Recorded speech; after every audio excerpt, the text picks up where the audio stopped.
Então, paz e graça, né, irmãos? Amém. É uma satisfação, mais uma vez, uma alegria poder estar aqui reunida com os irmãos, dividindo a palavra do Senhor. Esse mês, setembro, estamos comemorando o mês de missões. O mês de missões, que nada mais é do que a evangelização, a palavra de Deus levada a todos, não é verdade?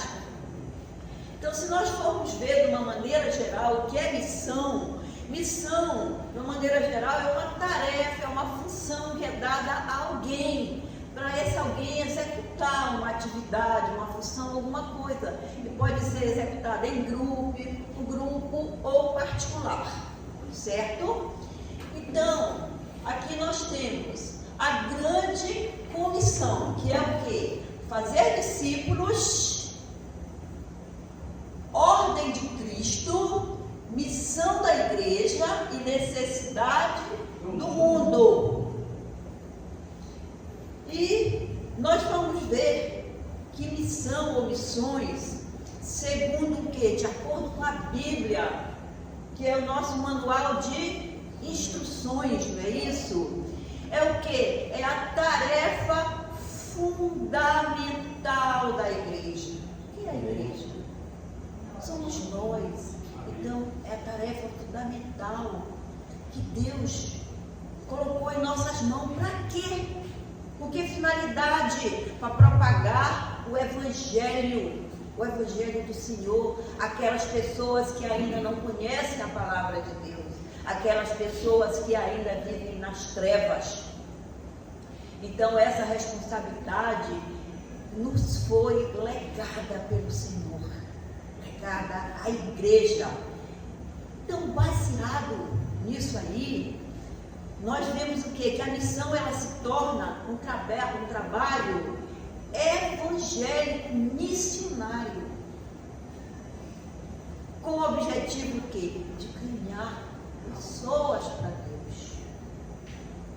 Essa é a nossa missão. E temos o quê? Temos que ter como modelo principal, como visão de missionário, quem? Jesus, não é? Que é o nosso modelo para tudo, para todas as coisas.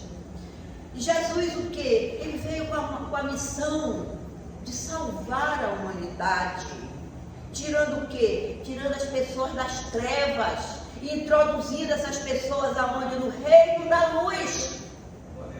Aleluia.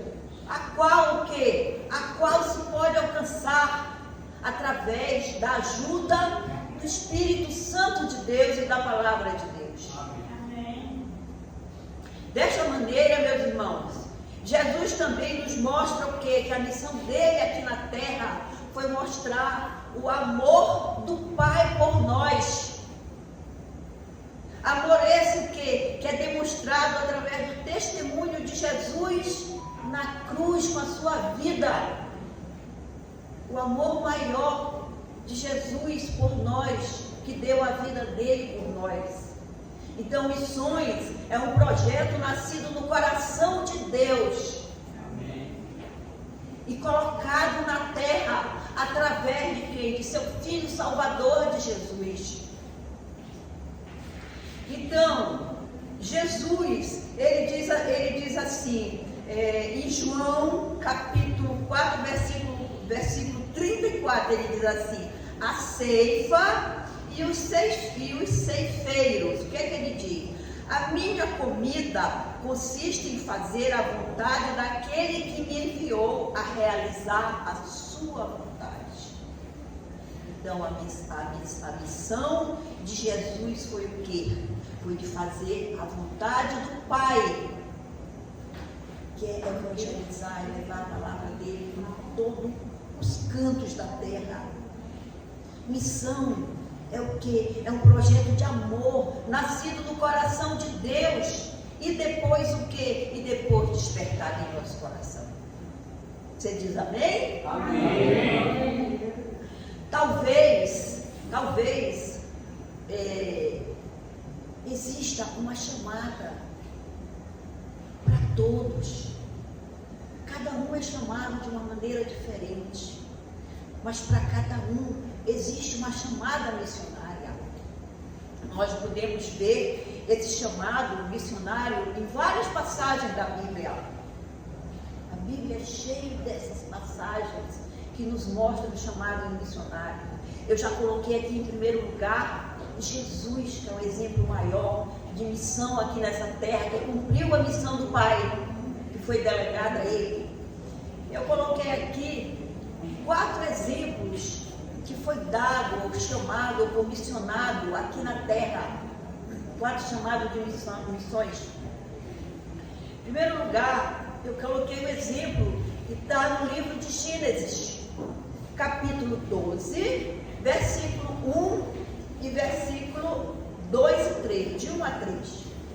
O que é que Deus fala? Deus chama Abraão e faz uma promessa a Abraão. No versículo 1, Deus diz o que para Abraão? Sai da tua terra, sai da tua parentela, sai da casa do teu pai e vai para a terra que te mostrarei. Então veja que o chamado de Abraão implica em que não apenas numa posse terrena, numa terra que Deus ia mostrar para ele, mas implica também numa posse celestial. Glória a Deus. Veja que nesse versículo Deus não fala para onde mandaria Abraão. Ele simplesmente diz que mandaria Abraão para algum lugar. Então aqui nós já podemos ver o que? Tirar um princípio para a nossa vida, um exemplo de nossa vida, para ver, assim como Abraão confiou na direção de Deus, sem saber para onde Deus o mandaria, nós também precisamos, nos nossos passos, no nosso dia a dia, na nossa luta, na missão que nos foi delegada, nós precisamos confiar na direção de Deus. Amém. E saber que Ele está ao nosso redor, nos capacitando, nos dirigindo. Deus quer também que, além de o conheçamos, que nós confiemos totalmente nele. Assim como Abraão conheceu e confiou na palavra dele, mesmo sem saber para onde ia, nós também precisamos saber que esse Deus é um Deus todo-poderoso, fiel, um Deus de promessas. Está conosco, porque foi promessa dele. Ele disse, quando ele subiu aos céus, ele disse que ele subiria aos céus, mas que ele deixaria um Consolador até o final dos séculos para estar conosco. Amém. Ainda, Gênesis capítulo 12, agora o versículo 2, ele diz assim: em ti farei grande nação e te abençoarei. E em ti engrandecerei o nome. Sede tu uma bênção. Então veja aqui que Deus ele dá uma ordenança para Abraão: sede uma bênção. Então, meus irmãos, em tudo que você faz, sede uma bênção. Sede zeloso, sede criterioso, sede responsável. Porque, principalmente se tratando na obra de Deus, o que você faz primeiro, você está fazendo para o Senhor. Amém. O Senhor que é o líder da missão, que é o autor, consumador da obra. Então você precisa ter responsabilidade, você precisa ter amor, você precisa ter dedicação na obra do Senhor. Veja aqui que quando Deus chama, Ele também capacita. Glória a Deus. E o que mais? Ele também abençoa o trabalho ou a missão de Deus. Mas Ele capacita, Ele abençoa, mas Ele também nos cobra obrigações. Nós precisamos fazer a nossa parte, nós temos que ser obedientes, nós temos que ser comprometidos com a palavra do Senhor. Amém. Que é o líder e é a autoridade máxima de missões. Ainda Gênesis, capítulo 12, agora versículo 3, ele diz assim: abençoarei os que te abençoares, e amaldiçoarei os que te amaldiçoares, e em ti serão benditas todas as famílias da terra. Então perceba aqui que já temos uma segunda promessa de Deus a respeito da vida de Jesus, quando ele diz que em ti serão benditas todas as famílias da terra. Então aqui já tem uma segunda promessa de Jesus. Se nós formos olhar Gênesis, capítulo 3, versículo 15, nós temos uma outra promessa anterior de Deus.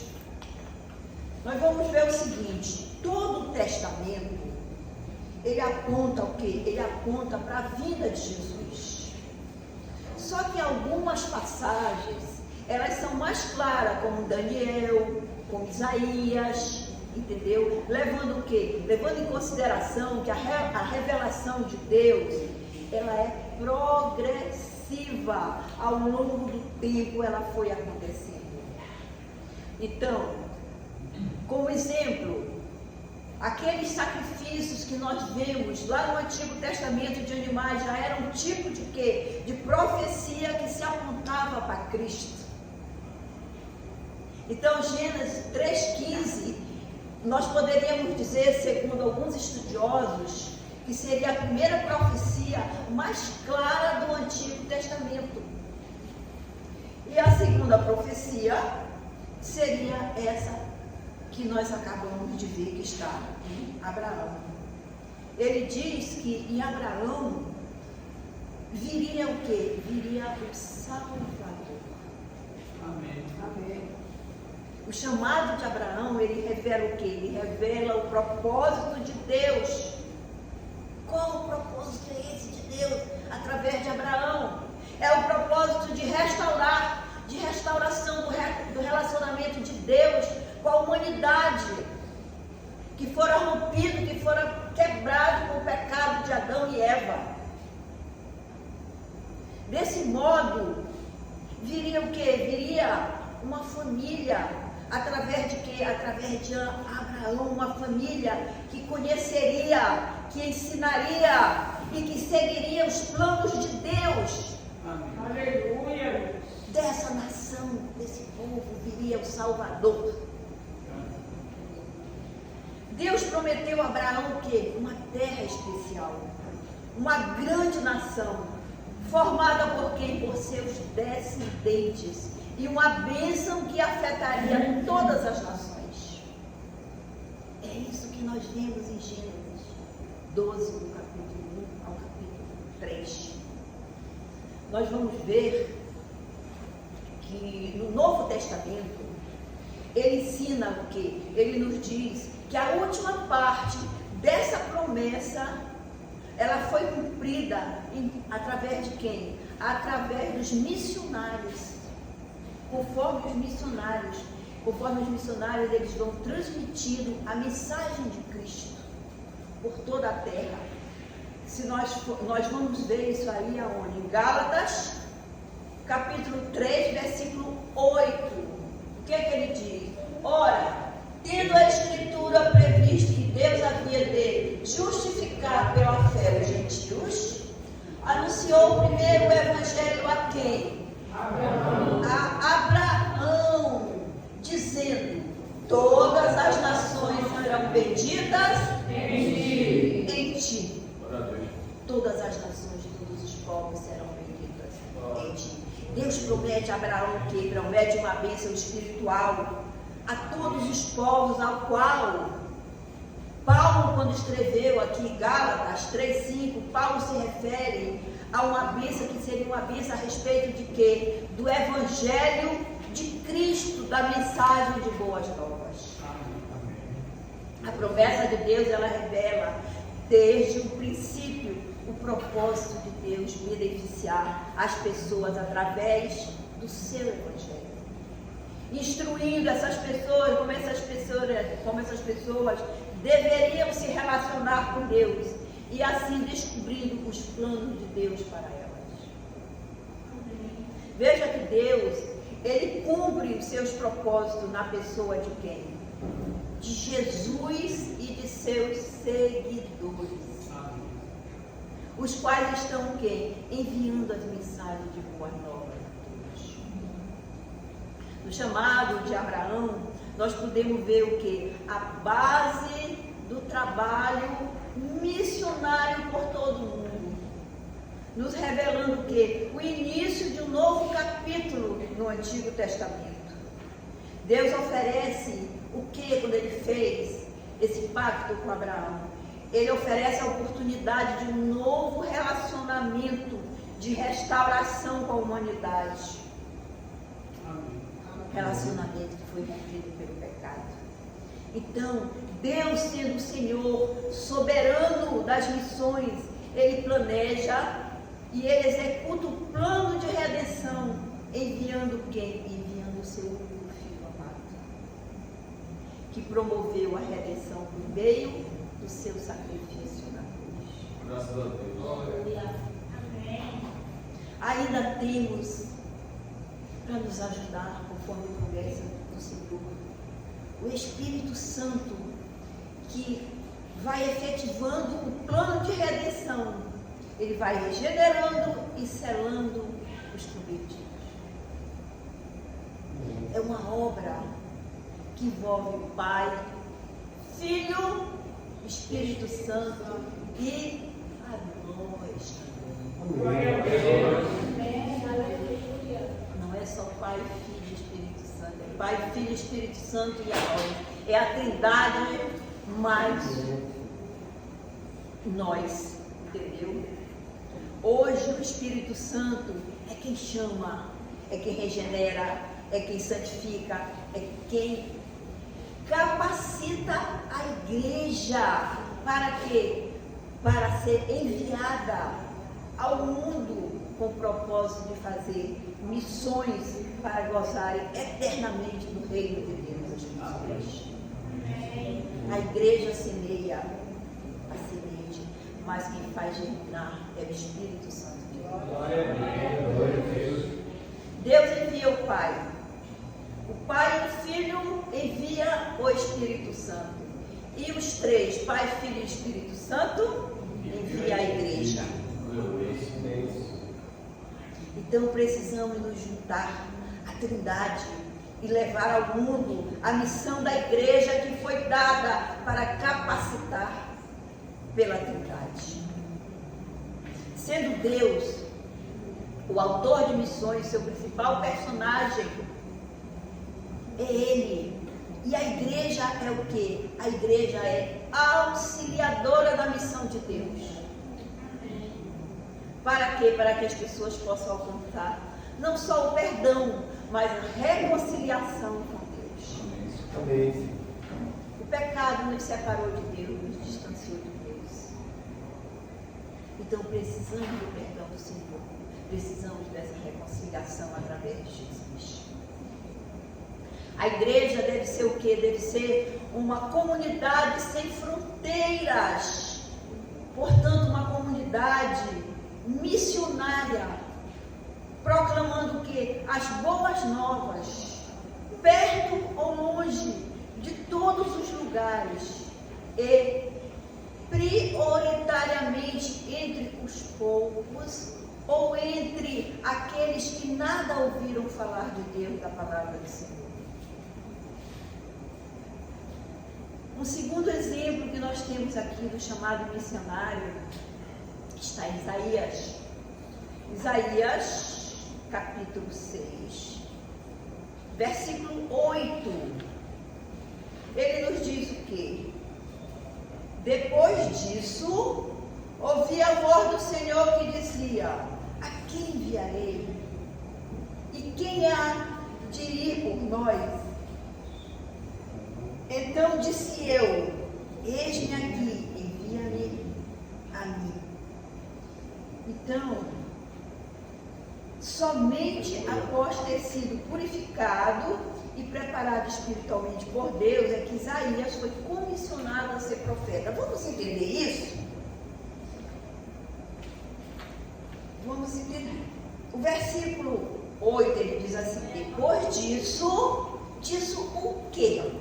Então nós precisamos voltar um pouquinho em Isaías, no capítulo 5, 6, 7. Ele diz assim, depois disso significa que após perceber a sua iniquidade, após Isaías perceber o seu pecado, que está lá no capítulo 5, Isaías diz: ai de mim, porque sou um homem pecador. Então ele percebe o pecado dele, ele percebe a iniquidade dele. Aí quando nós passamos para o capítulo 6 e 7, ele diz assim, Isaías diz, então Isaías recebe a purificação de seus pecados. Isaías sentia a sua iniquidade, se sentia incapaz de realizar a obra do Senhor.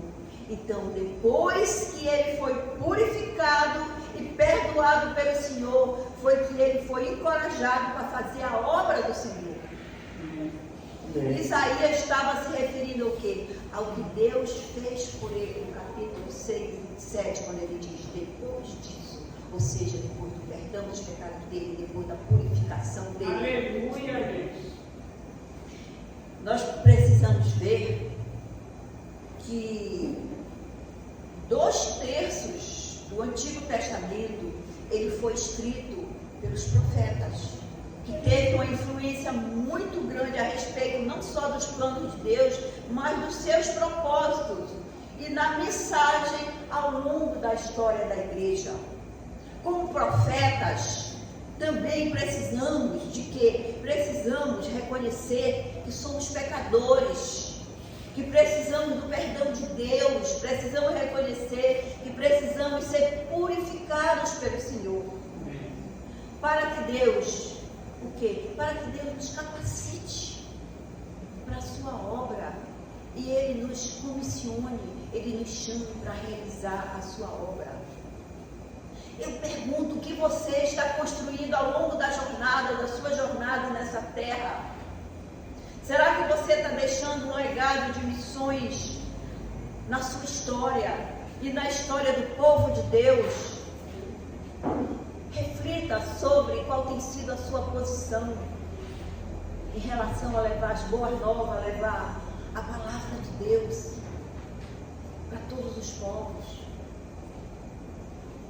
Essa passagem de Isaías, ela nos lembra uma grande comissão de Jesus com os apóstolos. Quando Jesus veio até a Galileia com os apóstolos, ele elaborou uma grande comissão. Nós vamos ver em aqui capítulo 28, versículo 18, né? Por favor.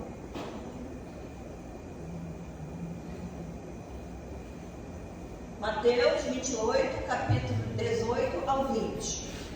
Então, no capítulo 18, Jesus fala assim: e me é dado todo o poder no céu e na terra. Versículo 19: portanto, ide, ensinai todas as nações, batizando-as em nome do Pai, do Filho e do Espírito Santo.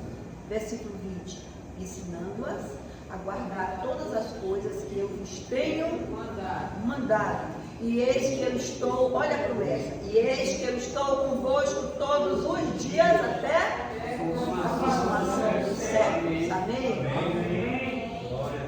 Então, quando ele diz assim, estou convosco, é a garantia de quê? De que Jesus, é a garantia que Jesus nos dá, de que nós não estamos sozinhos na obra do Senhor, na missão do Senhor, para ganharmos espiritualmente perdidos. Deus promete estar o quê? Estar com as pessoas missionárias, através de quê? Do Espírito Santo e também através da sua palavra. Em João, capítulo 14, versículo 16, Jesus diz assim: e eu rogarei ao Pai, e Ele vos dará outro Consolador, a fim de que esteja para sempre com convosco. Amém. Então, essa é a promessa de Deus, que Ele estaria conosco até a consumação do século. Deus também está conosco através, não só do Espírito Santo, mas através da sua palavra, né? Do Salmo 119, versículo que? 105. O que é que ele nos diz? A tua palavra é lâmpada para os nossos pés e luz para os nossos caminhos. Então, a promessa de Deus de estar conosco é a resposta de Cristo a todos que nós precisamos. Para quê? Mediante os nossos medos, as nossas incertezas, as nossas dúvidas, a todo problema que nós temos, as nossas preocupações, as nossas demandas, nós temos a promessa de que Ele estará conosco, de que nós não estamos sozinhos. Quarto exemplo de chamado missionário está em Atos, capítulo 13, versículo 14. Ele nos mostra o quê? Ele nos mostra a primeira viagem missionária de Paulo e Barnabé, aonde Paulo funda as 7 primeiras igrejas: Éfeso, Esmina, Pérgamo, Tiatira, Sardes, Filadélfia e Laodiceia. As 7 igrejas que Paulo fundou. E finalizando, irmãos, nós podemos finalizar com o versículo que está em Apocalipse 7, versículo 9, que é a visão dos glorificados. É a visão tão desejada de todo crente, de todo aquele que conhece a palavra do Senhor. É a visão da nossa casa eterna, que nós tanto almejamos a vida de Jesus, não é verdade? Que nós desejamos chegar nesse paraíso.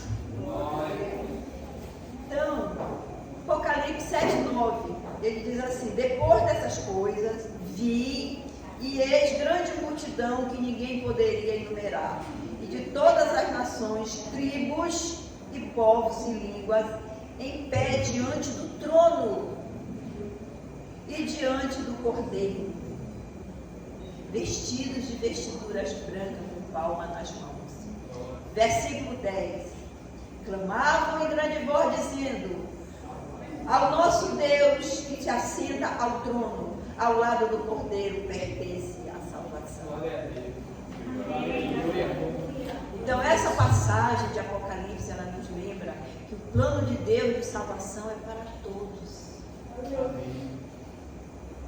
Quando João, Apocalipse foi escrito por João, quando João ele estava no exílio na ilha de Patmos, ele recebeu uma série de visões sobre eventos futuros, sobre o triunfo final de Jesus e sobre a restauração completa do povo de Deus.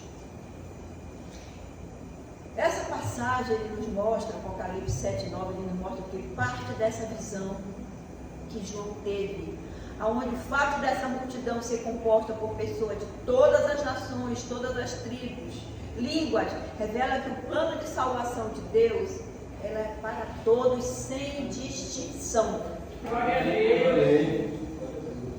Então devemos intensificar o que? Os nossos esforços, sabendo que o plano de Deus inclui pessoas de todo mundo, toda raça, toda nação, toda língua. Apocalipse 7:9 nos dá uma visão poderosa da glorificação dos salvos. Quem é salvo aqui? Quem quer salvo? Quem quer ser salvo aqui? Quem quer participar desse momento, dessa glorificação final que Apocalipse fala?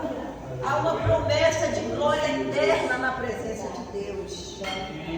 Dessa forma, esse texto deve o quê? Deve nos encorajar